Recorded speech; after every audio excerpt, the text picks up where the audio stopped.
Hey, salut, bienvenue à un autre épisode du podcast AGB.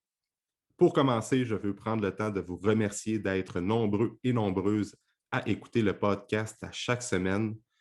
Vos bons mots, vos encouragements et vos écoutes sont toujours appréciés et c'est toujours le fun de vous lire lorsque vous me dites que vous appréciez les sujets abordés et les invités qui viennent jaser de santé, d'entraînement, de saines habitudes de vie sur les émissions du podcast. Cette semaine, j'ai reçu Alexandre Busque afin de briser certains mythes sur la perte de gras. Pour commencer, on parle de la différence entre le cardio à jeun, le cardio en continu et le cardio par intervalle, lequel de ces cardio est le mieux pour améliorer la composition corporelle. Ensuite, on parle du principe de développer sa masse musculaire pour brûler plus de masse adipeuse. Est-ce que c'est toujours vrai? On parle du concept de calories et plein d'autres sujets qui sont en lien avec la perte de gras. Alors, si tu as un objectif d'améliorer ta composition corporelle, je te suggère fortement d'écouter ce podcast-là avec Alexandre. Je te souhaite une bonne écoute.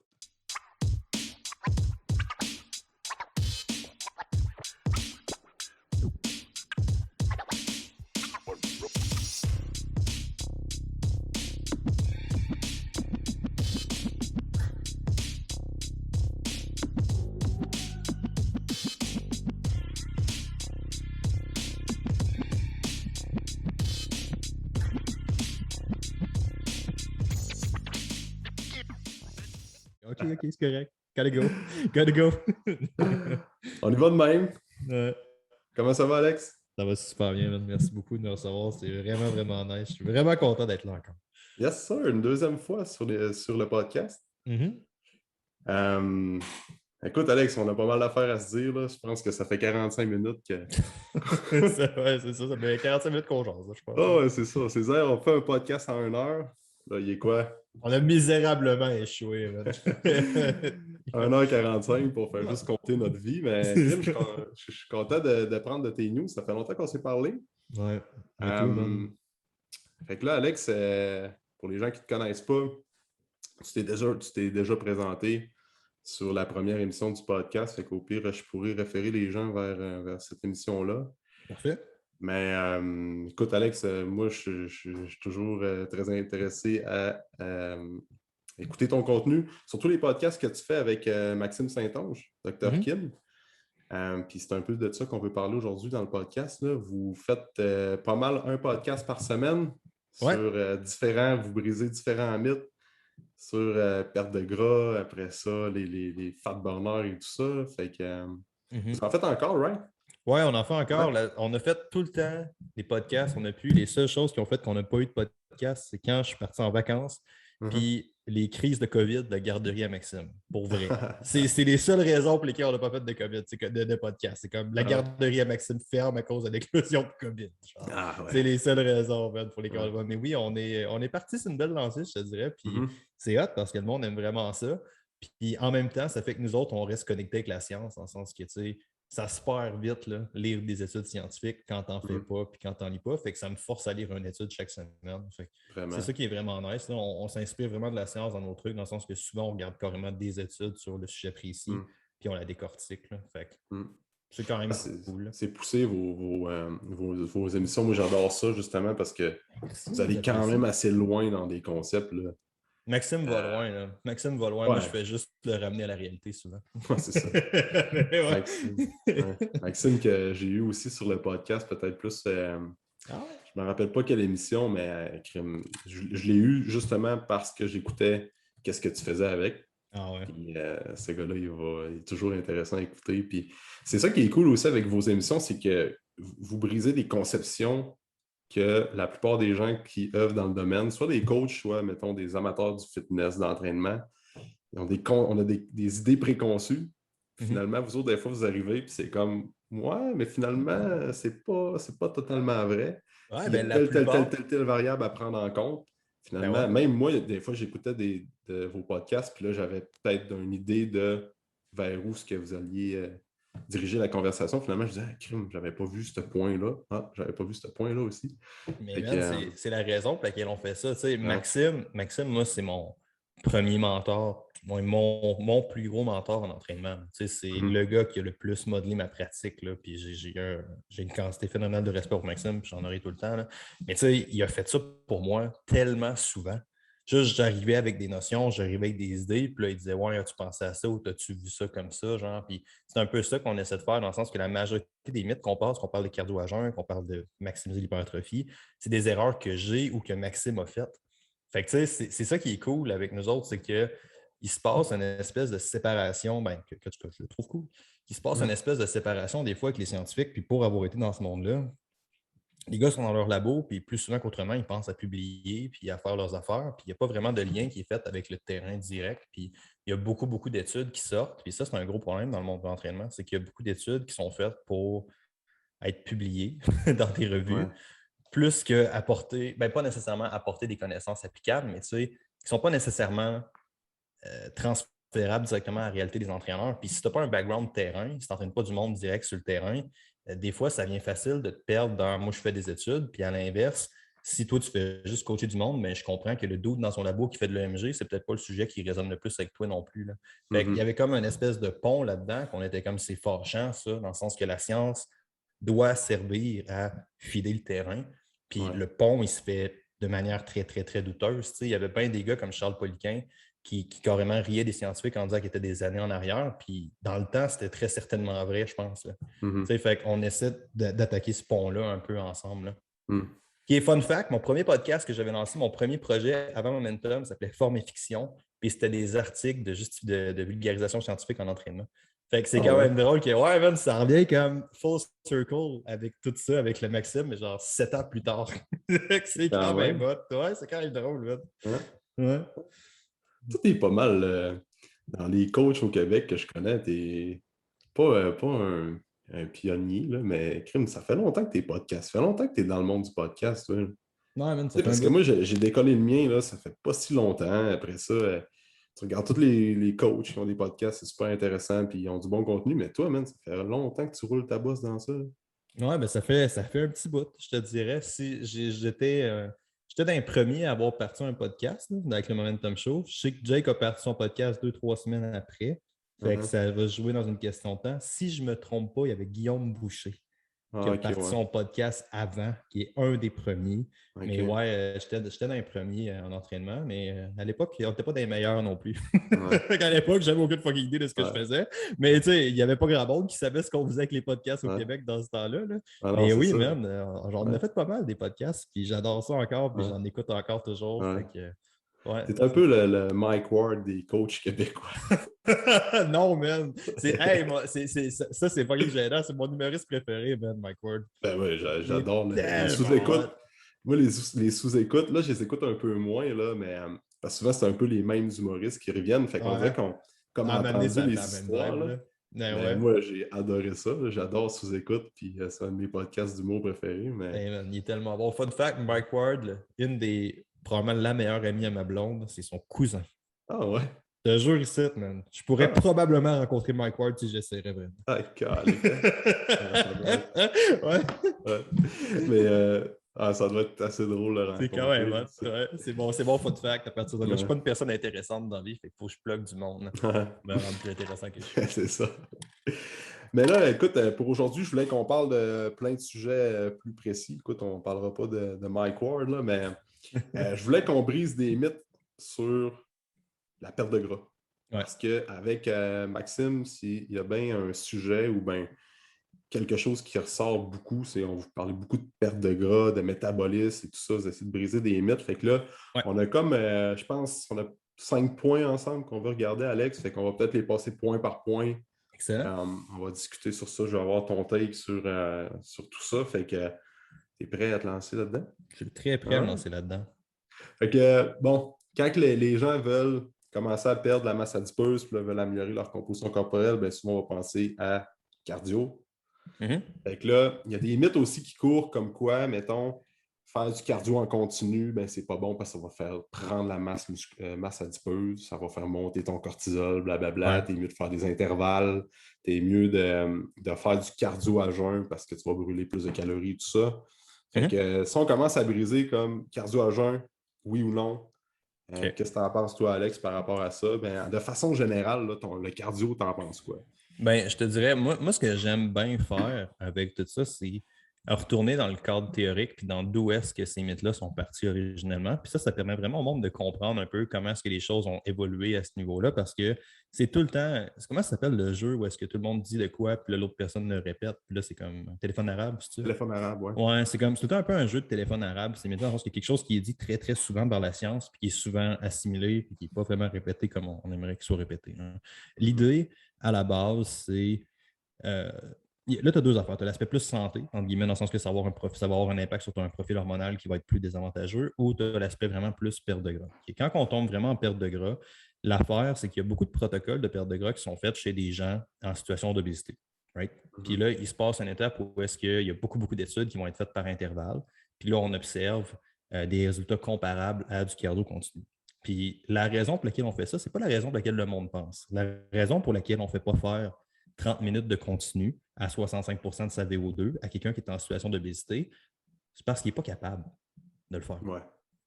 Fait que, tu sais, là, on tombe avec une espèce de ah ouais, ben là, il y a tellement d'études qui montrent que l'intervalle, c'est supérieur. La raison pour laquelle on le fait chez des populations en situation d'obésité morbide, c'est parce qu'ils ne sont pas capables de faire du continu à la base. C'est un protocole qui fait beaucoup mieux avec eux, dans le sens que tu prends quelqu'un qui pèse 300, 350 livres, tu fais courir 20 minutes, qui est à peu près l'équivalent d'un cardio par intervalle.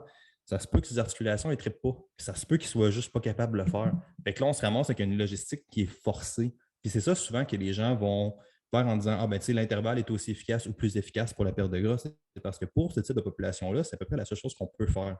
Puis c'est là que les choses vont devenir vraiment complexes dans le sens que tu perds plus de poids en faisant du continu que de l'intervalle. Ben, l'idée initiale, c'est que tu vas avoir un impact plus grand sur ta perte de gras à faire du continu à cause de quelque chose qui s'appelle à faire de l'intervalle à cause de quelque chose qui s'appelle le EPOC, right? Fait que la consommation d'oxygène post-effort. C'est souvent ça que le monde amène. Puis ça, c'est un phénomène qui est vrai, dans le sens que le EPOC est plus grand à un cardio, soit un cardio par intervalle qu'un cardio continu. Puis là, par intervalle, il faudrait spécifier, là, c'est à haute intensité par intervalle. Parce que tu pourrais faire de l'intervalle, faire de la basse intensité, mais admettons que tu calibres bien tes affaires, ce qui est presque personne fait, là, parce que ça te demande de faire un test de VO2 avant d'avoir vraiment ta bonne mesure. De la même manière que tu feras un test de 1RM sur ton bench pour savoir quelle charge mettre, là. Ça te prend ces stimulus-là. Mais si tu fais un cardio par intervalle super intense avec un bon pourcentage d'intensité, tu vas avoir un époque qui est plus grand. Fine. Fait que le cardio par intervalle est supérieur. Ben oui, puis non. Après ça, la première question qu'il faut se poser, c'est à quel point est-ce qu'il est plus grand?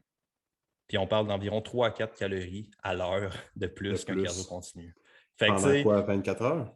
Je ne sais pas sur combien de temps. Je pense pas que c'est 24 heures, non, parce que théoriquement, c'est le HIPOC, dans le fond, là, à la base, le concept réel de tout ça, c'est que c'est le coût de récupération.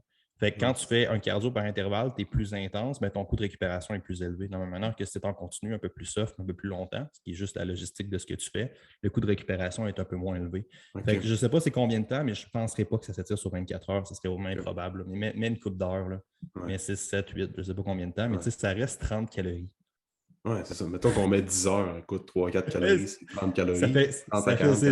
Ça fait 40 calories. Tu sais, ça ne change pratiquement rien. Puis où est-ce que les choses vont devenir encore plus complexes? C'est tu as brûlé combien de calories à faire ça? Tu as 3-4 calories de l'heure de plus, mais si tu as fait 10 fois une minute de travail, une minute de repos, c'est plus court qu'un 40 minutes continu, par exemple. Mais tu as juste 10 minutes de travail. Fait que ta dépense énergétique, ça se peut qu'elle soit plus basse totale que si tu aurais fait un 30-40 minutes de continu à même intensité égale.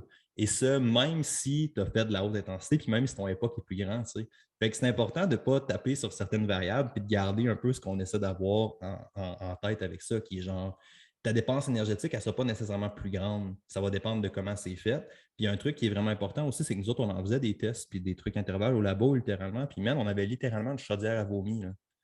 Parce que si tu fais tes trucs à haute intensité comme du monde, ton plaisir va être minimal assez rapidement.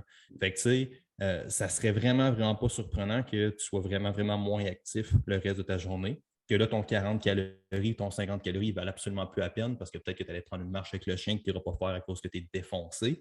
Fait que c'est important de garder, là, tu vas avoir une comparaison sur ton nid qui est 100% normale. Fait que c'est important de regarder qu'est-ce qu'on essaie de faire.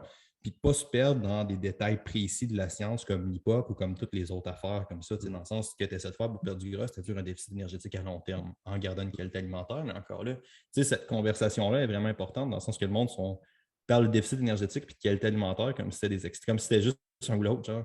Mais tu sais, bonne chance si tu as un déficit énergétique pendant un certain temps, c'est pas une qualité alimentaire qui est potable. Si tu manges juste des Cheetos et que tu arrives à ton 1800 calories, hey, ça se peut que ça n'ait pas le même effet sur ta faim et ta satiété que de manger des fruits et des légumes et tes affaires.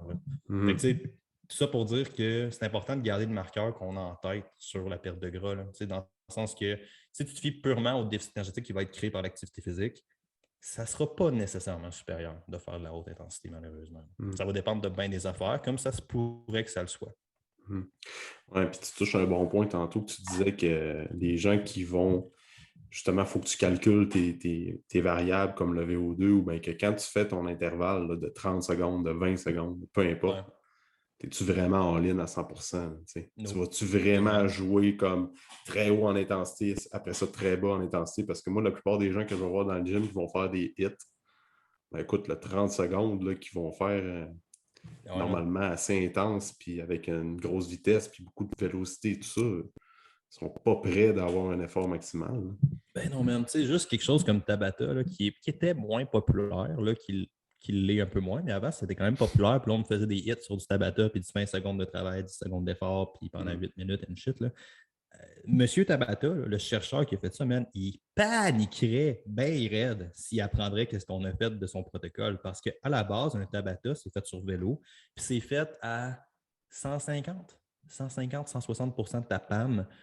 Pour ceux qui ne savent pas c'est quoi là, une PAM, c'est la puissance maximale aérobique. Tu fais sur vélo, là, puis dans le fond, c'est un indicateur de performance, entre autres. Honnêtement, man, là, je ne sais pas si je suis capable d'aller chercher ma PAM 2 fois. Je vais probablement te choquer mentalement avant. Si je suis capable d'y aller une fois.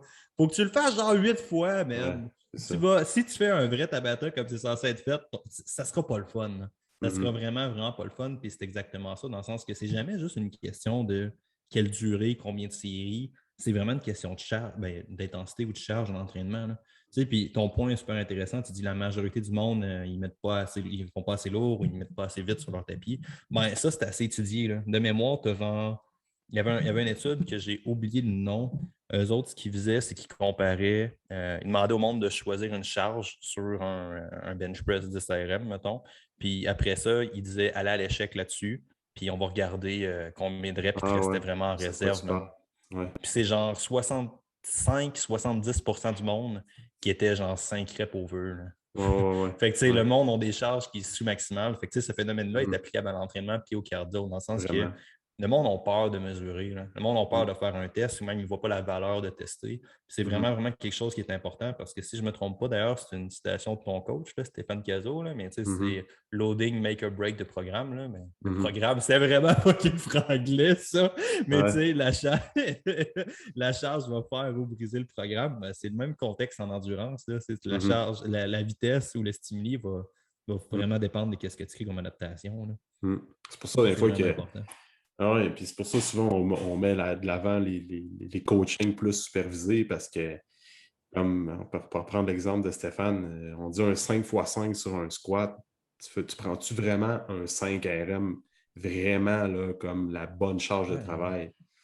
Puis la plupart du temps, c'est non. Là. Fait que c'est un peu. Puis il faut garder ça en tête quand les gens veulent faire des hits.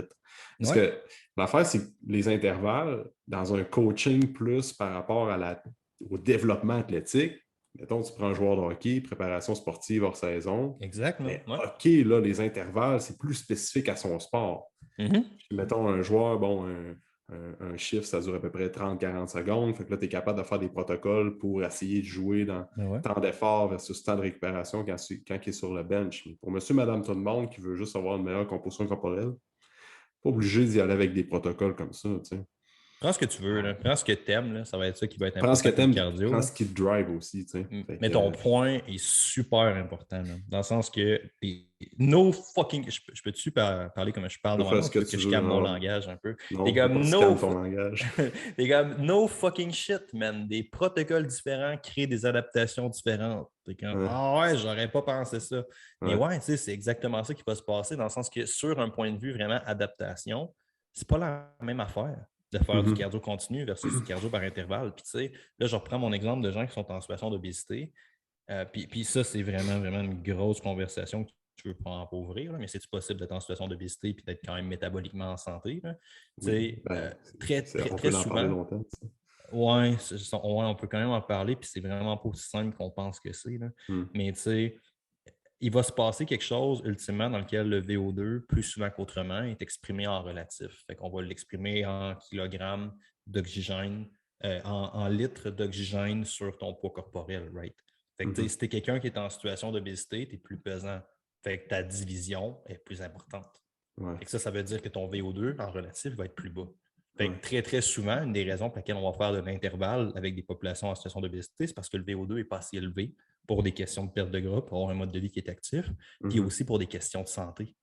Fait que les adaptations vont être plus bénéfiques à développer le VO2 parce que la personne. Puis là, il faut faire attention parce que ce n'est pas nécessairement parce que tu développes le VO2, la capacité respiratoire de quelqu'un. Le VO2, dans le fond, c'est la capacité du corps à distribuer l'oxygène aux muscles. C'est ça. Fait que tu sais, c'est pas nécessairement parce que tu augmentes son VO2 que la personne va être plus active, mais avec un VO2 de 15, 20, 25, c'est rough en salle, man, avoir un mode de vie actif. Ouais, monter des escaliers, tu es pas mal à côté dans le truc. Fait que tu n'as pas envie d'aller faire un effort maximal à chaque fois que tu te lèves du divan. Là. Fait que ça fait un espèce de cercle vicieux de genre, tu es moins actif, ton VO2 est moins gros, tu sollicites moins, ton VO2 baisse, puis là, toute l'affaire tourne. Mais dans ces cas-là, ça pourrait être super bénéfique de faire du développement de VO2, même que moi, j'argumenterais que le VO2, moi, Maxime, on a déjà parlé dans les podcasts, mais tu sais, il n'y a comme pas de 7 points précis, là, mais tu sais, à 40-45 de VO2 max, tu vas pas mal bénéficier, tu vas pas mal maximiser. Ça monte après, là, mais tu sais, à 40-45, tu vas pas mal atteindre la majorité de tes bénéfices cardiovasculaires en termes de capacité aérobique. Okay. Mais l'écrasante majorité des gens ne sont pas là. L'écrasante majorité des gens, Maxime, ils pensent qu'ils sont à 20-25, genre. Moi, je le trouve pessimiste un peu, là. Moi, je dirais plus 25-30, là. Mais il reste le fait que c'est hautement insuffisant pour vivre une bonne vie. Fait que ça, il y a vraiment quelque chose de précis dans le sens que c'est pas la même affaire, même, que tu fasses du continu ou de l'intervalle. Puis il y a bien du monde qui bénéficierait à faire de l'intervalle à des intensités pour développer leur VO2. Là. Ça, c'est clair. Puis c'est un problème. Ça, c'est un problème de santé publique dans le sens que, à un moment donné, tu peux essayer de t'en sauver, mais une capacité respiratoire, c'est quand même un indicateur assez important de qualité de vie. Là. Puis c'est en déclin chez beaucoup de monde. Chez la majorité des gens. Même les gens qui s'entraînent au gym 4 fois semaine. Ouais, sans vouloir me faire haïr, je dirais surtout les gens qui s'entraînent au gym. Ça, c'est un peu sec, là. Mais tu sais. Il y a beaucoup de gens comme tu l'as déjà dit avec Maxime l'a déjà dit sur le podcast, il y a beaucoup de gens qui s'entraînent au gym, qui sont sédentaires, même qui s'entraînent 4 fois par semaine. Non, ouais. Puis même tout le souvent. Monde, mais... Ouais, non, ça ne veut pas nécessairement dire que tu l'es. Puis c'est ça l'affaire, c'est de pas comme mettre tout le monde dans des boîtes nécessairement. Non, c'est ça. Tu restes que, somme toute, tu ne bougeras pas tant que ça au gym. Tu vas forcer fort musculairement, mais tu n'auras pas beaucoup d'activité physique. Tu sais. Fait que, puis il se passe une espèce d'étape où est-ce que tu vas te dire que tu es allé au gym, tu vas te dire que tu as bougé. Fait que tu vas peut-être avoir moins tendance à bouger aussi dans le reste de la journée. Fait que, il pourrait y avoir une compensation qui est limite négative, mais c'est deux affaires vraiment, vraiment différentes dans le sens quand on parle d'activité, de bouger dans la journée versus t'entraîner. Puis les deux sont importants pour différentes raisons. Moi, je dirais le gym, c'est très important pour la santé mentale. Mais pour la santé physique, je serais surpris parce qu'il y avait beaucoup cette conversation-là avec la COVID, là, dans le sens que moi, on va au gym, on est en santé, on est ci, on est ça. Je serais surpris de voir qu'est-ce qu'on définit comme santé. Puis ce serait une grosse conversation là, d'entendre qu'est-ce qui définit la santé de quelqu'un. Parce que c'est pas juste la force musculaire, c'est pas juste ta circonférence de taille. Ta capacité aérobique est probablement importante, tes habitudes de vie chez un qui s'entraîne vont probablement être pas pires. Mais il y a d'autres facteurs là-dedans sans vouloir ouvrir cette porte-là. Non, c'est ça. On pourrait creuser loin dans ça, mais souvent, les gens qui vont s'entraîner au gym, moi, mettons, je vais faire un training de jambes. Je peux dire que je suis allé chercher quand même. J'ai dépensé beaucoup d'énergie dans mon workout de jambes parce que j'essaie, en tout cas, je ne suis pas parfait, mais j'essaie de mettre une charge qui est vraiment près d'un 6 RM, par exemple, que j'ai des séries de 6. Je ne prends pas beaucoup de temps de repos. Je maximise mon superset. Je finis mon entraînement de jambes, je suis en sueur, puis je suis brûlé après. Ouais. Puis il y a beaucoup de monde qui ont ce feeling-là après l'entraînement. Fait que ces gens-là, souvent, c'est comme, il faut faire la différence entre quelqu'un qui va au gym et qui passe la moitié de son temps à texter sur son cell, qui est comme plus... Mais en même temps, j'aime mieux voir ces gens-là au gym que Ben oui. dans leur salon. T'sais. Fait qu'en tout cas, on pourrait en parler longtemps de ça, là, mais. Ben moi, juste pour une petite parenthèse, là, super importante, dans la deuxième pandémie, puis je pense qu'on en était parlé, là, je m'étais juste dit, all right, je vais arrêter de m'entraîner, puis c'est pas péjoratif, je m'excuse, mesdames, si tout le monde est vu, mais je vais arrêter de m'entraîner comme une plotte. Là. Genre, mon cercle d'entraînement, là, mon cycle d'entraînement, ça va être de pousser plus loin à chaque série, puis vraiment de travailler comme ma résilience mentale à tolérer du volume d'entraînement. Parce que j'en avais pas, là, littéralement. Tu sais, j'étais habitué de faire une rep, je m'assois 3 minutes, une rep, je m'assois très, très strongman. Là. Puis c'est ça. Puis là, je suis arrivé, puis je m'entraînais avec Jacob Hamel, puis Jake il arrive, puis il me dit genre, ouais, man, t'as vraiment aucune capacité à tolérer du volume. J'ai comme, fuck. Ouais. Fait que là, j'ai décidé de travailler ça, puis j'ai juste poussé, man, j'ai souffert dans mon salon, puis j'ai eu des résultats phénoménaux là-dedans. Ça a vraiment été une belle curve. Là. Ça, j'étais vraiment, vraiment content. Mais tu sais, le monde, pour refaire ta parenthèse de cardio, le monde sont tellement en train de buzzer sur des détails scientifiques. Là. Puis je comprends, hein, j'ai buzzé sur des détails scientifiques. Là. J'ai fait un fucking doctorat là-dedans. Là. J'ai commencé des études doctorales en me disant moi, le trouver le secret de la perte de gras, merde. Moi, le trouver le secret de l'entraînement. T'sais. Puis après ça, tu arrives à une étape où tu es genre ouais, tu t'entraînes pas assez fort. Tu n'es pas assez conscient de ton plan alimentaire. Plus souvent qu'autrement, ça va revenir. Ah, ben, c'est ça. Change de plan pour ce que tu veux, là, intervention ou suivi ou mode de vie, whatever. Là. Ouais. Mais c'est comme. Faut pas que les détails sont importants, mais à partir du moment où est-ce que tu as une base qui est tellement sharp que tu peux te permettre de baser ces détails. Ouais, puis l'écrasante majorité du monde, c'est pas le cas. Là. C'est ça l'affaire. Ouais, c'est ça. Le secret, c'est qu'il n'y a pas de secret. Ouais. Puis Maxime, son test, que moi, ça c'est resté avec moi, c'est une des premières choses que Maxime m'avait dit quand on avait commencé à. Dans le fond, j'étais allé passer une journée avec lui, là, puis il y a vraiment longtemps. Là. Puis c'est une des choses qu'il m'avait dit. Il m'avait dit moi, je sais que mon monde sont rendus avancés en entraînement quand ils sont capables de se tuer sur une série de 8. Ouais. C'est ça son test. Si je te mets, mettons, 2 séries de 8 par groupe musculaire, il faut que tu viennes me revoir en me disant que tu es raqué et que tu n'es plus capable d'en prendre. Si oui, tu commences à être avancé ou tu es rendu pas pire. Genre. Puis c'est vrai, là, souvent c'est ça. Là. C'est comme tu arrives à l'étape où est-ce que le monde, souvent, qui sont très, très avancés, ils ne veulent pas tant de complexité. Là. Genre, tu leur mets un drop set ou tu leur mets de quoi, puis ça va être assez parce qu'ils sont capables de se pousser comme du monde. Puis un drop set fait comme du monde, même, ça fait mal. Là. Ça fait pas de bien. Ça pince.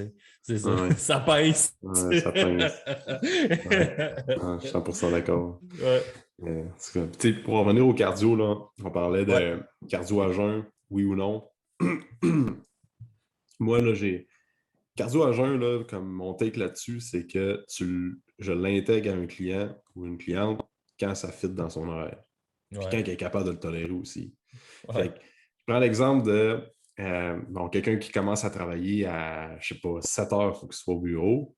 Puis là, il se lève à 5h30, mettons. Fait que plutôt que prendre sa douche, peut-être pas prendre ta douche, là, mais déjeuner, prendre ton café, attendre de digérer un peu avant de faire ton activité physique parce que tu es assez. Le seul moment que tu as pour t'entraîner, c'est le matin.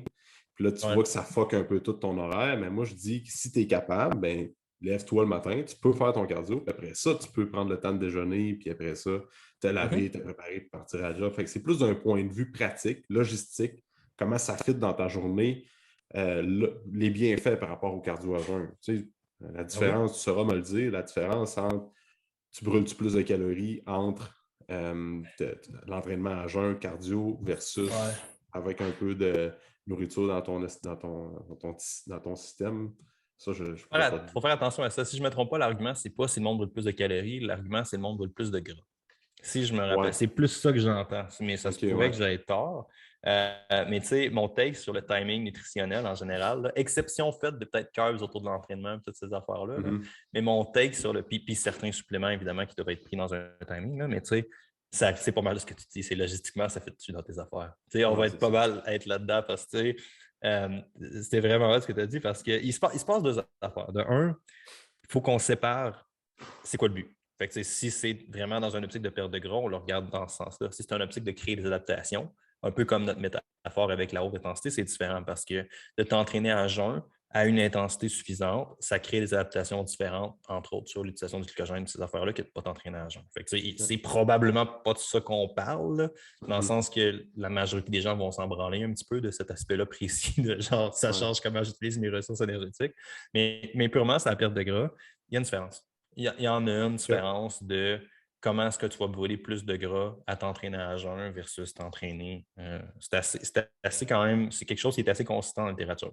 Là, la question, c'est fine, il y a une différence, mais en science, la présence d'une différence n'est jamais aussi important que l'importance d'une différence. Fait qu'encore là, ça va être la même question que le cardio à haute intensité. Ça va être, all right, fine, il y a une différence. À quel point il y a une différence? Ouais. Ben, tu te rends compte que concrètement, il y a genre 1 à 2 grammes de glucides, de lipides, de gras qui vont être oxydés de plus que si tu t'entraînes pas à jeun. OK. Mais C'est ça, les calories sont pareilles. Les calories sont pareilles quand c'est contrôlé comme du monde. Fait que, tu sais, all right, fine, tu as oxydé 1 à 2 grammes de lipides de plus, mais tu as brûlé plus de glucides. Fait que, concrètement, au niveau énergétique, ça change à peu près rien. Ça ne va rien changer. Moi, j'ai jamais vu, puis j'ai cherché, j'ai jamais vu aucune étude qui montrait un avantage significatif sur le cardio à jeun sur la dépense énergétique. Ça, j'ai jamais vu ça. Sur l'utilisation des substrats à l'effort, ça peut avoir un impact très, très, très minime, mais il y a une différence qui peut / n'est probablement pas cliniquement significative pour personne, mais il y a une petite différence sur l'utilisation des substrats. Puis, qu'est-ce qui va se passer aussi, c'est que quelqu'un qui s'entraîne à jeun pourrait avoir, s'il n'est pas habitué ou s'il ne tolère pas bien, une diminution de sa performance à l'effort. Dans le sens qu'il va être moins efficace. Il pourrait, tu sais, si tu te lèves à main, puis tu es tapoqué, puis tu es poqué le matin, tu as de la misère, puis tu claques ton cardio à jeun, ça se peut qu'il soit pas mal moins efficace que si tu le fais plus tard, je suppose que tu n'es pas réveillé. Tu sais. Fait que ça pourrait amener carrément une diminution de ta performance qui fait que, OK, fine, tu utilises plus de lipides, mais probablement que sur le portrait total, tu es moins efficace. Et tu sais, ultimement, ça va se résumer à pas mal ça. Essaies-tu de créer des adaptations spécifiques? La majorité des gens, c'est non.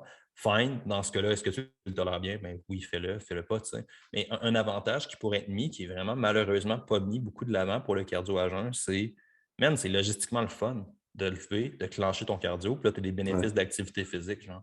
Tu t'es levé, tu as fait de quoi, tu as bougé, tu vas probablement aller chercher des endorphines, tu vas probablement aller chercher des trucs positifs. Aussi, il y a peut-être un impact, genre, ouais, tu t'actives, exact. Fait que, il y a peut-être un impact genre comportemental qui n'est pas négligé dans une affaire de même. Ceci étant dit, si tu ne le tolères pas, fais-toi pas chier pour 1 à 2 grammes de lipides puis aucune différence sur le bilan énergétique.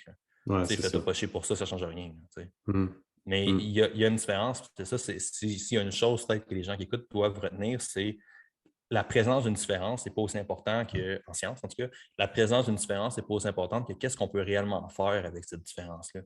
Si tu as un protocole d'hypertrophie qui te donne 1 millimètre de plus sur, je ne sais pas, moi, tes fessiers, whatever, parce que c'est souvent ça les différences. Quand tu regardes, mettons, des trucs qui comparent des interventions, la différence n'est vraiment pas énorme, mais que tu as un protocole que tu te fais chier à le faire, probablement que ton millimètre ne vaut pas la peine parce que ça ne sera pas long que tu vas tomber sous-maximal dans ton intensité parce que c'est un humain qui évolue dans un protocole. Tu sais.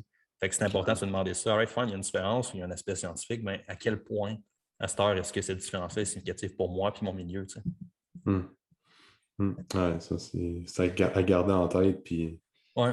Mais tout ça pour dire que cardio à jeun, il y a une différence. Cette différence-là est souvent présente dans la littérature, dans le sens qu'il y a définitivement une oxydation des lipides qui est un peu plus grande, sauf qu'une métaphore aussi qui va être quand même importante, un point qui va être vraiment important à prendre en compte, c'est un humain moyen peut avoir, je te dirais, peut avoir pas mal 400 grammes de glucides dans ses muscles, sans son glycogène, en tout cas entre 1200 et 2000, non 2000 c'est un peu beaucoup, entre 1000 et genre 1500 calories de glucides de stocker dans ta masse musculaire en termes de glycogène. Sans le glycogène qui est stocké hépatique aussi au niveau du foie, là. Mais mettons qu'on garde juste le glycogène musculaire pour l'instant. L'idée, c'est que parce que tu vas t'entraîner à jeun, tu vas tomber à jeun, tu vas piger directement un peu plus dans tes réserves de graisse parce que tu es à jeun. Mais tu sais, si ta définition d'être à jeun, c'est d'arrêter de manger à 8 heures le soir pour faire ton cardio à 7, en 12 heures pendant la nuit, tu n'as pas brûlé 1200 calories de glucides. Fait que, OK, peut-être que tes réserves de glucides sont un peu plus flattes parce que c'est plus tard et que tu n'as pas mangé. Mais réalistiquement, là, tes réserves sont pas droppées de 50 %. Fait que tu n'es pas à jeun dans le sens que tu n'as pas t'es à jeun dans le sens que tu n'as pas mangé, mais tu n'es pas à jeun dans le sens que tes réserves de glycogène sont bien chill, probablement. Fait que c'est pas des trucs qui sont.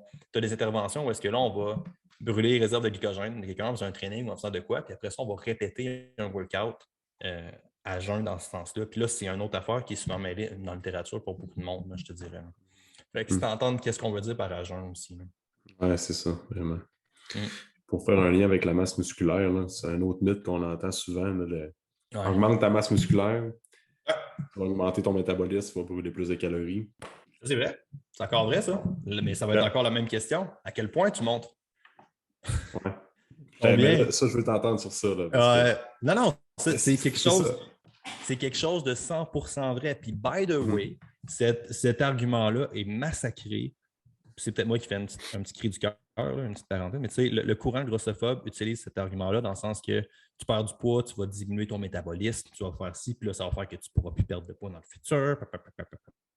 Okay. Puis la première chose, c'est qu'il y a vraiment une différence quand on parle de métabolisme entre le ralentissement et la diminution. Dans le sens qu'une diminution de métabolisme, ça veut dire que ton métabolisme en valeur est plus bas que ce qui devrait être, pour quoi que ce soit la raison. Fait que si je prends des mesures de ta masse musculaire, je prends des mesures je mesure ton métabolisme, ce qui est horrible à faire au Québec, à ma connaissance, puis je ne sais pas si c'est encore d'actualité, mais il y a une université au Québec qui a une chambre calorimétrique, fait que tu es couché dans une espèce de sarcophage, puis il mesure les échanges gazeux, tu ne fais rien pendant genre 12 heures. À ma connaissance, il y a une université au Québec qui a ça. C'est laquelle? C'est Laval, à ma connaissance, il y en avait un, puis je ne sais pas s'il y en a encore. Il y en a encore un. Mais le point étant, si tu mesures ton métabolisme de base, il n'y a personne qui mesure son métabolisme de base au Québec de manière directe. C'est toutes des estimations indirectes qu'on a. Fait que, mesurer ton métabolisme de base, ça, c'est un autre sujet. Mais le point étant, mettons, tu as un métabolisme de 2500 calories, tu perds 10 livres, ton métabolisme tombe à 2200. Tu as perdu des cellules, tu as perdu du gras, tu as perdu 15 livres. C'est sûr que ton métabolisme baisse, bon Dieu de merde, tu as moins de cellules actives sur le corps. C'est 100% normal ça, que ça arrive. Là. Fait que cet argument-là de tu vas diminuer ton métabolisme en prenant du gras, c'est vrai. Par contre, si à partir de là, on le met en right avec ta nouvelle composition corporelle, quelle dépense énergétique totale ou quel métabolisme que tu devrais avoir, est-ce que là, ça pourrait être plus bas? Puis pour différentes raisons, ça pourrait l'être. Parce que tu pourrais avoir deux personnes qui ont une composition corporelle différente, avoir le même poids, puis il y en a un qui a plus de masse musculaire, bien évidemment, son métabolisme va être plus haut et vice-versa. Mais pour ramener à ta question sur le métabolisme, ajouter 1 kg de masse musculaire, 1 kg, fait que de mémoire, c'est 4,4 calories de plus. C'est de la job, 1 kg de masse musculaire. Ouais, c'est 2,2 livres. Là. C'est ça, c'est beaucoup, beaucoup de masse musculaire. Fait que, mets 2 livres par livre de masse que tu embarques. Puis même, mettons que tu es vraiment hard gainer, même. Excuse le chien, je joue avec des affaires. Ouais, c'est mon chien qui joue avec. Là, il a fait tomber une bouteille de purée à la terre, puis il casse avec ça. Mais bref, tant qu'il s'amuse. Là, la seule affaire, c'est. Mettons que tu ajoutes 10 livres de masse musculaire dans ton corps, ce qui est fucking ridicule, là. On s'entend. C'est vraiment, vraiment beaucoup. By the way, ça, il faut définir vraiment 10 livres de masse musculaire. Je vais te laisser définir 10 livres de masse musculaire, mais aller ôter la bouteille de purée à mon chien. Be right back. Ouais, c'est ça. Parce que souvent, quand on va prendre le pourcentage de gras avec les pinces de biosignature, souvent, on va voir que, OK, fine, la personne a perdu 1% de gras en un mois. Puis après ça, on regarde les estimations avec différents protocoles. Tu es là, Alex. En fond, je disais que je donnais l'exemple qu'il y a quelqu'un qui a perdu 1% de masse de body avec les pieds adipeux, par exemple, qui est une technique qui est comme, c'est pas une vérité absolue. Là. Puis là, on regarde, c'est comme, hey, tu as baissé 1% de gras dans le dernier mois avec ton nouveau workout, puis tu as gagné 5 livres de masse selon ce que la formule va dire. Tu n'as pas. Fuck la formule. C'est ça, man. C'est que tu n'as pas créé 5 livres de la fibre musculaire, là, vraiment, là, comme c'est long. Quelqu'un qui s'entraîne au naturel, puis j'ai pas vraiment de données précises à te donner, peut-être que tu en as, mais quelqu'un qui s'entraîne au naturel, qui est comme 1 an de training, là, comme 48 semaines, incluant les week-off à toutes les 12 semaines. Il s'entraîne un bon 4 fois semaine, mange clean, essaie d'avoir des habitudes de vie le plus solides possible. Je ne parle pas d'un bodybuilder, mais quelqu'un qui est comme bon bagage d'entraînement, assez sérieux à son entraînement, puis qui est quand même, ça fait longtemps qu'il s'entraîne. Tant qu'à moi, s'il gagne, je sais pas, man, 4 livres de masse musculaire dans son année, c'est fucking bon. Là. Oh, ouais, man, c'est excellent. Je suis d'accord avec toi, ça s'enligne moi ça. C'est bon, man. Moi, ça fait longtemps que je n'ai pas calculé ma masse musculaire. Souvent, on va voir des avant-après. Paul a gagné 15 livres de muscle en 3 mois. L'affaire, c'est que tu as changé ta composition corporelle. Ton muscle, il y a plein de variables. C'est dur à quantifier vraiment là, la masse musculaire que tu vas gagner réellement avec des plis adipeux. Encore à ce jour, on n'a aucune méthode qui nous permet de mesurer le gain de masse musculaire directement. On n'a aucune méthode qui nous permet de compter le nombre de sarcomères ou le nombre de fibres musculaires qui sont ajoutées. On n'a pas ça. C'est dur à quantifier. Tu peux avoir, c'est bien cool, là, avant-après, avec les stats. moi-même, des fois, je me fie un peu à ça, Ben oui. mais ça me donne une ligne directrice. Mais j'explique tout le temps aux gens comme hey, regarde, dans le dernier mois, ça a moins bien été. Hey, fuck, j'ai perdu 2 livres de masse. T'as pas perdu 2 livres de masse musculaire qui s'est désintégré comme par magie. Ah Là. non, c'est ça. Il y Ben, a d'autres l'affaire, variables à c'est ça, l'affaire, considérer. c'est que ça, c'est un modèle qu'on appelle bicompartimental de la composition corporelle. Puis ça serait hautement débattable, premièrement, dans le sens qu'on sépare tout le poids du corps en 2 compartiments. On fait masse grasse, masse maigre. Et t'es comme, man, il y a d'autres choses que de la Ah masse oui, musculaire. ben oui, Puis il y vraiment. a d'autres choses que de la masse grasse dans le corps. Puis ces affaires-là peuvent fluctuer. Puis tu sais, le problème quand tu as une équation comme ça, puis by the way, des équations, il y en a plusieurs. Puis des trucs, un problème que tu as avec des équations de stats et des affaires comme ça, c'est que à m'amener, c'est beau les logiciels, c'est beau les trucs, mais il faut que tu comprennes les chiffres que tu mets dedans. De la même manière que quand on avait droit à notre calculatrice, quand on faisait nos examens de maths au secondaire, ben, plus souvent qu'autrement, tu te foquais dans ce que tu rentrais dans l'équation. Ce n'est pas nécessairement la calculatrice qui faisait une erreur. Tu sais. Ouais. Puis c'est exactement ça qui va se passer dans le sens que hey, maintenant, j'ai une cliente, le gars est allé voir un autre entraîneur. Moi, je la suis en powerlift, là, je fais son training, il est allé voir un autre entraîneur pour sa perte de gras. Puis le gars, il a dit quelque chose comme elle a perdu 15 livres de masse maigre, de masse grasse en un mois, puis elle pèse le même poids. Puis c'est à cause qu'elle a gagné 15 livres de muscle en un mois. Puis elle a à peu près la même shape. Ouais. Fait que tu sais, là, j'étais comme. Je suis pas mal sûr que tu es pas mal intentionné, man. Je suis pas mal sûr que tu as vraiment l'impression que ta personne a pris de la masse musculaire, puis ce que tu fais, ça l'aide, mais tu comprends pas les chiffres que tu rentres dans ta calculatrice. C'est ça le fuck avec quand tu as une équation pour mesurer, c'est que c'est un peu plus complexe que ça. Puis il faut que tu sois capable d'interpréter les chiffres que tu rentres aussi. Parce que tu peux facilement faire fluctuer ton glycogène musculaire ou ton eau. Ben, juste en ayant des. Hey, je ne me rappelle pas du chiffre, là, toi, avec ton background de bodybuilder, tu vas peut-être m'en rappeler un peu. Mais 1 gramme de glycogène, c'est quoi? C'est 3-4 fois l'eau? 3 à 4 molécules d'eau, je pense, une affaire de Une même. affaire de même, ouais. Fait que, tu Ouais, sais, 3 à 4, là.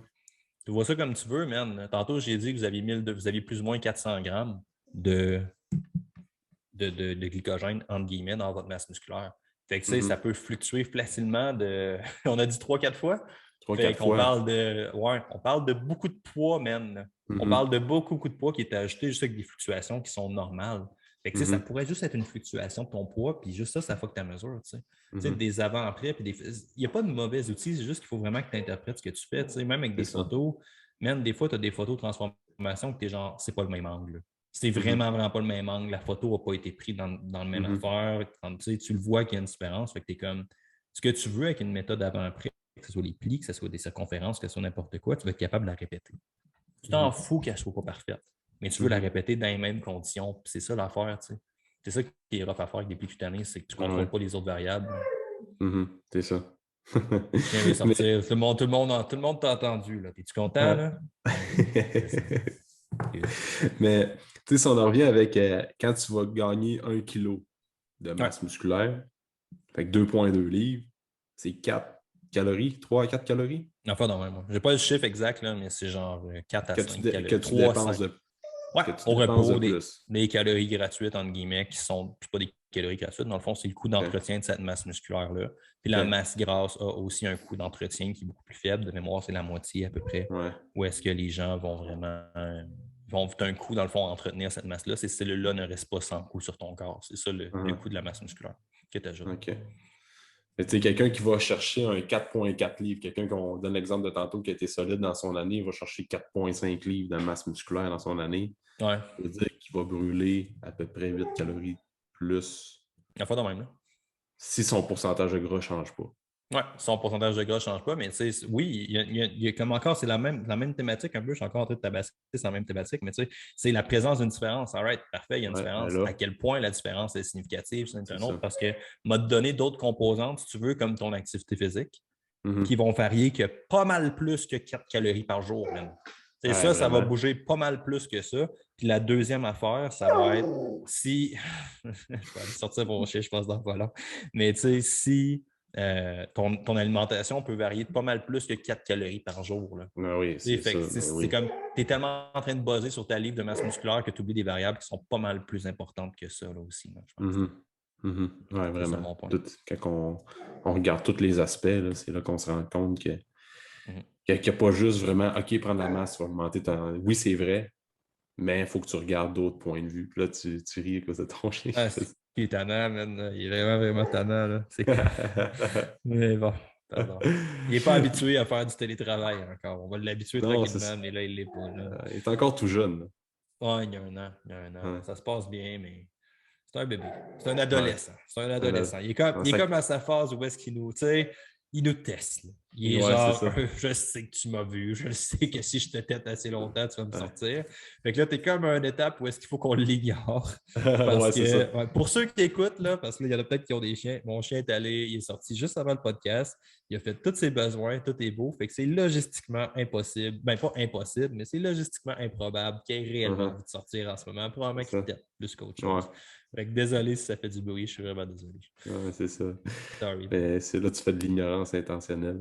Ouais, c'est ça. Puis ça marche vraiment. Fun fact, là, puis c'est ma dernière parenthèse de chien, c'est horrible à faire. Ça, quand tu as un chien, que Ouais. tu l'aimes, que tu veux le flatter, man, là, c'est vraiment, Ouais. vraiment difficile à faire parce que tu l'ignores pas juste quand il est tannant, tu l'ignores aussi quand il est correct. C'est ça le Ouais, c'est ça. concept. Puis plus que tu en fais, tu vas finir par récompenser les comportements où il est correct. Fait que tu vas lui donner un peu plus d'attention. Mais au début, il y a souvent l'ignorance totale, puis tout, là, puis man, Ouais. c'est horrible d'avoir ton chien qui vient se coucher sur toi, qui se regarde pour se faire flatter, puis il faut que tu l'ignores. Mes parenthèses, ben oui, on pratique l'ignorance intentionnelle avec Ouais, les c'est chiens en ça. ce moment. Vous participez avec nous, fait que merci tout le monde de votre support, j'apprécie énormément. Ouais, c'est ça.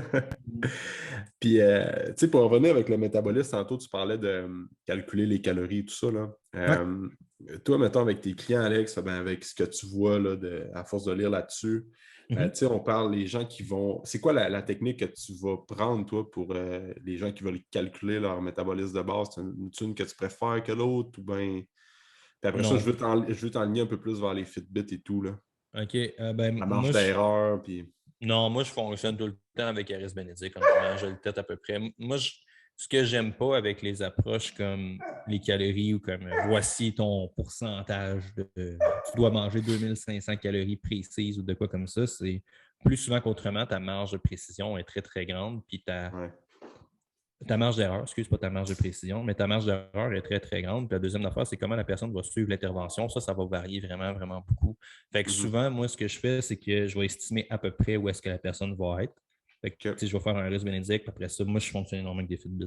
Pratiquement tous mes clients ont des accéléromètres. Là. Fait que à partir de là, ça va me donner un pourcentage d'activité que là, j'ajoute manuellement à les calories qu'il devrait avoir. Fait que mettons que ça me donne 2005, mais là, je fais un plan. Je suis quand même assez flexible dans les interventions que je propose aussi. Je te dirais, là, souvent, moi, je pars avec ma personne, je dis, all right, dans le fond, pour perdre du gras, il faut que tu comprennes qu'il faut qu'on réduise tes apports sur une longue période en gardant ton activité physique haute ou en déficit énergétique. Il faut que tu comprennes ça c'est vraiment important.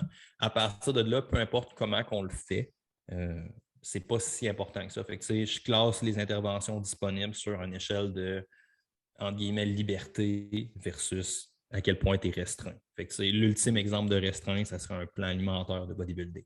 Ça serait, mettons, all right, voici tes interventions, voici ce que tu manges, tu as un menu, tu as tout en quantité, tu n'as pratiquement aucune liberté dans tes choix alimentaires, mais c'est très brainless, c'est très facile à tenir, puis tu n'as pas beaucoup de choix. Fait que c'est quelqu'un, il y a du monde qui, au niveau personnalité, ça va fitter un peu mieux avec ça. Puis à l'autre extrême, j'ai du monde où est-ce que j'arrive puis je dis, all right, on va te donner un budget de calories, tu vas tout noter tes affaires, on va s'assurer de contrôler des marqueurs importants parce que quand tu fais quelque chose comme les Fit Your Macros, ben, c'est pas une raison, comme j'ai dit, de balancer tes Cheetos avec toutes tes affaires non plus. Il faut que tu aies des fruits et légumes, il faut que tu aies des affaires. Fait qu'on va traquer, mettons, tes fruits, on va traquer des affaires. Mais tu vas avoir plus de liberté dans comment tu structures, mais ça vient avec la lourdeur de peser. Fait que c'est là, puis après ça, tu as plein de diètes entre les deux. Où est-ce que tu peux avoir des exclusions d'aliments précises, genre, je sais pas, mettons paléo, de quoi comme ça, ou tu peux avoir des diètes, des exclusions d'autres affaires plus intenses, comme une diète cétogénique, où est-ce que là, tu élimines les carbs, ces affaires. Fait que, pas mal toutes les interventions, moi, je vais classe là-dessus, puis après ça, je vais à la personne, choisis ton poison. Qu'est-ce qui fait le plus de sens avec toi? Qu'est-ce que tu aimerais aimer? Fait qu'à partir de ça, la personne a choisi ce qui fait un peu plus pour elle. Souvent, le monde, ils savent pas mal ce qu'ils veulent essayer. Puis après ça, on part avec les calories qu'on estime, puis on ajuste. Plus que d'essayer de trouver le fucking chiffre parfait, même. Là. Je veux dire, right, mettons, tu devrais être à 2005, on te met à 2005, ton poids bouge-tu, il ne monte pas. Ben, souvent aussi, ce que je vais faire, c'est que je vais faire en fait, pas mal tout le temps, je fais une semaine aussi de maintien. Dans le meilleur des mondes, il faudrait que je fasse 2, je sais, mais je fais une. Puis je fais une semaine de maintien, puis là, genre la personne de manger à peu près ce qu'elle fait. Fait que là, je sais qu'elle mange à peu près ça pour maintenir son poids, puis je pars de là. Fait que j'ai mis comme mes 2 mesures que j'utilise. Puis dans le meilleur des mondes, by the way, si jamais vous faites ça, c'est vraiment plus précis sur 2 semaines. Juste logistiquement qu'un client, c'est plus tannant si tu fais faire 2 semaines avant de le voir puis tout. Là. Mais dans le meilleur des mondes, ça serait plus précis sur 2 semaines. Puis à partir de là, tu ajustes le nombre de calories ou le nombre de bouffe en fonction de ces résultats. Fait que moi, je vends des suivis. Je ne vends pas des programmes comme des entraîneurs traditionnels vendent un peu plus. Je ne te donnerai jamais un plan alimentaire. Là. Moi, ce que je vais faire, c'est que je vends 3-4 consultations étalées sur une période ou plus, dépendant de ce que le monde a besoin et veulent.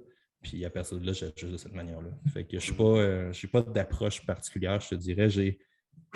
Ça a été beaucoup d'apprentissage pour moi de tomber dans des diètes plus bodybuilding, bro science. Ça, j'en ai pas fait beaucoup. J'aime pas ça. Fait qu'il a fallu que je joue un peu avec ça. Mais souvent, j'aime ça donner l'option au monde parce que j'ai l'impression que souvent, les gens, ils savent qu'est-ce qu'ils font pas correct. Ouais. Ça dépend où, tu sais. Si la personne elle rentre dans ton bureau et elle est en mode moi, c'est mon métabolisme, moi, c'est ma thyroïde, moi, c'est ici, là, t'es comme. Toi, il n'y a aucune intervention qui va t'aider outre accepter le fait que tu es responsable de ton sort. À moins que tu aies réellement des problèmes. Si oui, je t'invite fortement à aller voir un médecin et faire des prises de sang. Ce qui pourrait vraiment être le cas, tu sais, c'est quelque chose d'assez. Par exemple, des problèmes de thyroïde, c'est assez fréquent, mais tu sais, c'est pas quelque chose de très compliqué à régler. Là. Une prise de sang, il y a juste la médication une couple de fois, c'est fini réglé. Fait que, il va faire des prises de sang, il va faire tes affaires, mais si tout sort beau, probablement qu'il va falloir que tu acceptes le fait que tu es responsable de tes actions et de ton sort. Puis tant que tu n'as pas ça, ben, on ne peut pas travailler avec ça. Mais souvent, les gens vont le savoir. Fait que là, c'est de comprendre qu'est-ce qu'ils ne font pas, c'est quoi leur obstacle. All right, sais-tu, je fige parce que je ne sais pas quoi manger. Ou j'ai juste trop de choix, ou je ne sais pas, ça me prend quelque chose de plus encadré, mais là, quelque chose de plus rigide va peut-être être mieux pour toi. Ou une diète plus précise va peut-être être mieux pour toi. Quelqu'un qui est comme, moi, je me sens restreint dans un plan alimentaire. Moi, je suis comme ça. Genre, moi, dès que tu mets un plan alimentaire précis, man, je commence à freaker, puis je suis super restreint, puis là, je focus juste ces choses que je n'ai pas le droit de manger. Fait que c'est de toute évidence, un plan de bodybuilding, c'est peut-être pas top-notch pour moi. Là. Fait que c'est de trouver l'espèce de qu'est-ce que la personne a besoin, puis à partir de là, ben, elle comprend que peu importe ce que tu choisis, man, il va falloir que tu travailles. Là. Il y a de la job derrière ça, il y a bien des affaires. Puis, ça a l'air simple, maintenir 10 000 pas ou 12 000, peu importe la valeur que tu cibles, puis être en déficit énergétique, mais ça devient relativement compliqué assez vite parce que ça ne tient pas compte des réunions de famille, ça ne tient pas compte du fait que tu es humain, que tu vas passer des nouvelles journées, que tu vas avoir envie de te pitcher dans la bouffe ou quoi que ce soit. Fait que là, ça te demande de développer des skills puis des capacités à rester focusé ou même à quand tu débarques, ce qui va inévitablement arriver, ben, à rembarquer dans le plan alimentaire aussi. Fait que c'est toutes des options qui sont développables. Puis je pense que c'est là que la valeur d'un coach est vraiment prononcée. C'est d'avoir quelqu'un qui t'aide à rembarquer là-dedans parce que, bon Dieu, qu'on est bon pour se taper dessus puis se trouver pas bon, puis trouver vouloir tout pour hier, puis tomber dans des interventions trop intenses pour rien. En fait, je dis ça, mais j'en ai fait beaucoup. Là, mais le point étant, c'est ça. Fait que ça répond à ta question sur ma façon de travailler généralement. Oui, c'est bon. Puis, c'est comme justement c'est quoi la marge d'erreur, Alex? Je me semble que tu avais déjà fait un post sur une story Instagram, la marge d'erreur avec les Fitbit. Je ne me rappelle pas du chiffre exact. C'est à 70%? À plus ou moins, tu quelqu'un qui traque, non, c'est pas ça. Ben, faut que tu fasses attention parce que les Fitbit en soi, si je ne me trompe pas, c'est 30-40, enfin dans même. La marge d'erreur? Ouais, c'est énorme, c'est vraiment beaucoup. Mais en recherche, on utilise d'autres accéléromètres qu'on appelle les actigraphes qui sont un peu plus précis. Fait que en recherche, souvent, les marges d'erreur vont être un peu. Ben, il n'y a pas juste d'actigraphes, mais on utilise des accéléromètres plus précis. Fait que, il y a une grosse marge d'erreur de ta montre, comment elle estime les calories. Là, ça, c'est clair. Il y a une grosse. Là. Moi, Maxime, il m'avait compté mon activité physique. Moi, j'ai fait un protocole complet de Maxime, dans le sens qu'il évalue la composition corporelle. Puis Maxime, son protocole, il est vraiment sharp. Maxime, il a évalué du monde au niveau universitaire en termes d'anthropométrie. C'est vraiment ce qu'il fait, puis comment il mesure, puis il est super précis, puis tout ce qu'il fait, il fait pour une raison. Puis Maxime m'avait évalué, puis il avait évalué où est-ce que j'avais maintenu mon poids. Puis on estimait que j'étais à 2007, 2006 à peu près. Puis ma montre, elle me sort toujours en haut de 3000. Ouais. Ouais, fait qu'il y a une bonne marge d'erreur là, quand même là, sur les Fitbit et les appareils. 300-400 calories de différence. Ouais, man, c'est significatif. Là. Fait que, là, l'importance de ne pas baser sur le chiffre, mais plus de focusser sur comment est-ce que ça réagit, je pense. Là. Puis de ne pas avoir peur. Mais tu sais, ça te prend quelqu'un qui est un peu plus externe souvent à toi, là, parce que si tu regardes juste tes chiffres, tu vas j'ai pas perdu de poids, j'en ai perdu. Ça te prend une espèce de comptable qui est capable de remettre ça dans le sens un peu. Là. Mais ouais, c'est ça que je fais souvent. Basez pas sur le chiffre autant que sur le contexte. C'est dur, c'est ça aussi. C'est dur de savoir comment tu en brûles, comment tu en dépenses avec ton métabolisme de repos puis toute l'activité physique que tu vas faire. Est-ce vraiment important? Ça non, serait ça ma question, moi, c'est ça? Non, parce que tout le monde mange. Aussi. Puis même même, mettons, l'industrie alimentaire ne sont même pas capables de dire, tu sais, on ne s'entend même pas officiellement sur le nombre de calories qu'il va y avoir Non, dans ouais. chaque aliment qu'on consomme. Il y a des marges d'erreur là, sur tous les produits. Tu en vas à l'épicerie, là, tu ne peux même Mhm. pas le savoir à 100%. Tu sais, une Ouais. différence en termes de. Là, je vais prendre des petites différences, mais entre l'orange qui pousse en Ouais, c'est Floride clair. versus elle en Californie, tout dépendant si elle est plus près ou proche de l'arbre, blablabla, il y a une Ouais, mais différence. Mais ça, c'est à quel point c'est c'est prouvé, à quel ça. point je ne sais pas. Puis c'est quoi C'est- la différence? C'est minime. Mais tu sais, tu regardes dans tout ce que tu consommes dans une journée. Je pense que l'industrie Santé Canada se laisse une marge qui peut aller jusqu'à 20% Mhm. dans les aliments Ce qui est qu'on logique, ouais. consomme. Mhm. Fait que tu sais, tu C'est prends de la 20%, puis il n'y a viande que personne qui tu. check, man. Là. Il n'y a pas Mais vraiment non, de suivi. Là. Il y a ouais, c'est tellement... ça. Moi, ça m'arrive vraiment souvent d'avoir des erreurs sur les étiquettes nutritionnelles. Et comme ça ne Mhm. marche pas. Je ne sais pas comment vous avez coté vos Ouais, c'est shit, les ça. gars et les boys. Là. C'est Mais tu ça. sais, il se passe en affaire, par exemple, que le scientifique en moi me force à te dire en ce moment. Je suis vraiment d'accord avec tout le fond, puis tout ce que tu as dit, là, dans le sens Mhm. que, genre, oui, éventuellement, il y a beaucoup, beaucoup de marge d'erreur. Ces marges d'erreur-là, sans le moindre doute, s'additionnent. C'est Mhm. clair que oui. Puis à m'amener à force d'additionner des 10, 15, 20 ça paraît. Sauf qu'un contre-argument qui pourrait être amené à cette idée-là, parce que là, on est purement sur les valeurs de calories, c'est que c'est des variables, c'est des variations qui vont être à peu près constantes. Dans le sens que si tu as OK. tout le temps 10-15 over, ben, tu sais, ultimement, tu sors 2500 calories, plus ou moins 10-15. Ah, Fait que c'est ouais, quelque ça chose qui fait comme ça. devrait Ouais. ça, C'est comme ça.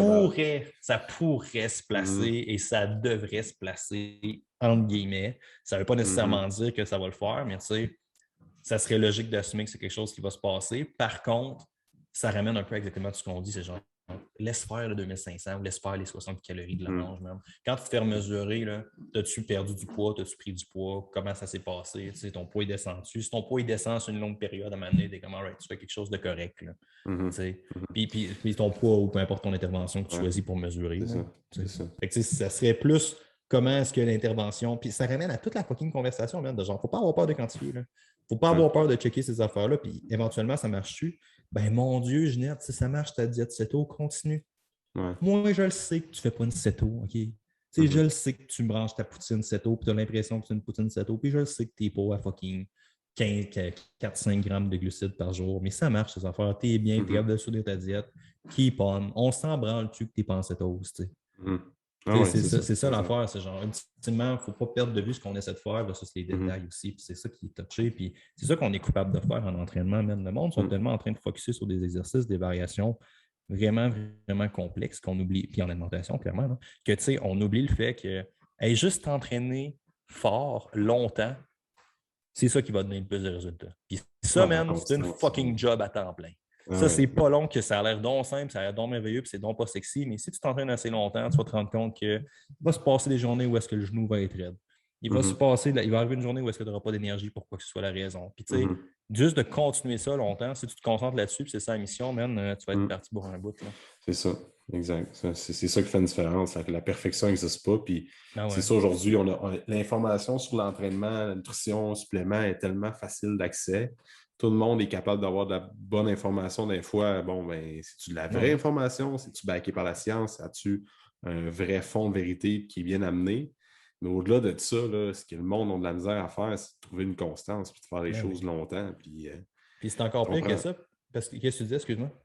Non, tu sais, je faisais juste dire que les calories, c'est bon de savoir comment est-ce que tu en manges dans une journée. Je suis 100% d'accord qu'il faut mesurer ça. Mais comme tu donnais l'exemple de tantôt, quand tu vis, que je sais pas, tu as des amis, après ça, tu manges à l'occasion, tu manges chez des gens qui t'invitent à souper. Après ça, Ah ouais. tu skippes un repas parce que tu n'as pas le temps, blablabla. Tu sais, souvent, il ne faut pas se sentir coupable parce que Mais ça arrive à non. tout le monde. Puis c'est Puis souvent, juste c'est vraiment pas aussi pire. Ça que. dépend, là. Ouais, Il faut faire attention parce qu'il y a des gens qui font clairement ouais, surcompenser ouais. après des problèmes, si ça existe. Ouais. Si oui, je vous invite fortement. Si vous êtes le genre de personne que. Un truc qu'on ne parle pas en entraînement souvent, c'est qu'il y a une grosse, grosse prévalence de troubles alimentaires. C'est vraiment, vraiment quelque chose de Vraiment. fréquent, puis c'est quelque chose qui augmente. Puis c'est pas mon expertise. Mais Ouais, si non, vous non. avez un doute sur vous, je vous invite fortement à consulter un nutritionniste spécialisé ou même un Ouais. psychologue là-dedans. C'est vraiment quelque chose d'important qui est caché, genre. Là. Mais c'est vraiment, vraiment une réalité du monde de l'entraînement. Mais le point étant, l'écrasante majorité du monde, leur cheat le vendredi soir, là, il est fucking pas aussi terrible que le fait qu'ils se tapent dessus, puis toutes les compensations qu'ils font à cause de leur cheat. Ouais. Manger genre fucking 1000 calories le lendemain, puis tout. Là. Ah ouais. Souvent, c'est vraiment pas la fin du monde. Là. Il se passe de quoi, puis ça se peut que là, ton cheat du vendredi devienne un cheat du vendredi, samedi, dimanche, lundi. Là, là c'est un peu gore, là, mais il y a un équilibre là-dedans, mais ouais, c'est clair. Puis c'est ça, je suis 100% d'accord avec toi. Dans le fond, les calories, c'est un outil scientifique, c'est quelque chose qui existe, c'est quelque chose qui est horriblement difficile à appliquer avec précision et rigueur, par contre. Fait que, c'est pas focusser ses calories autant que... Ultimement, ce que tu veux, tu t'en fous un peu des calories, tu veux que la personne ait perdu du poids. Ça te prend une certaine... Le chien a manger à la marche, même. Holy fuck! En tout cas, ça te prend une certaine notion de qu'est-ce qu'on fait puis tout, là. Mais ça, c'est clair. Écoute, sur ce beau discours, Alex. C'est le chien qui mange ma marche. Ouais, je vais te laisser aller donner. Je vais te laisser aller donner de la vraie nourriture. De calories, justement. Ouais, c'est ça. Écoute, Alex, où est-ce que les gens peuvent suivre ton podcast que tu fais souvent? Tu n'as pas juste Maxime sur le podcast, tu as d'autres personnes aussi que tu invites. On essaie d'en avoir plus, honnêtement. Tu vas probablement t'inviter, man, ça serait... Ouais, en fait, je t'invite là. On va te trouver une date pour que tu viennes avec nous autres, ça te tente, ça serait cool. Mais ouais, éventuellement, on fait des podcasts à toutes les semaines sur Momentum HV, Facebook puis YouTube. On ne stream pas sur Instagram, mais le monde peut me trouver Momentum HV ou Alexandre Bus, Facebook, Instagram, YouTube. Vous pouvez trouver toutes mes affaires, momentumhv.ca, puis tout est là. Merci beaucoup de l'invitation, man. C'était vraiment je vais mettre les liens comme d'habitude là, pour que les gens puissent se contacter. Et merci énormément. Merci Alex d'avoir été là. Écoute, on se dit une prochaine fois. Parfait, merci. Bien sûr. Merci beaucoup pour ton écoute. Pour tout commentaire, suggestion de sujet ou d'invité, tu peux communiquer avec moi via message privé. N'oublie pas d'aimer, de partager et de recommander le podcast, c'est grandement apprécié. On se rejoint dans un prochain épisode.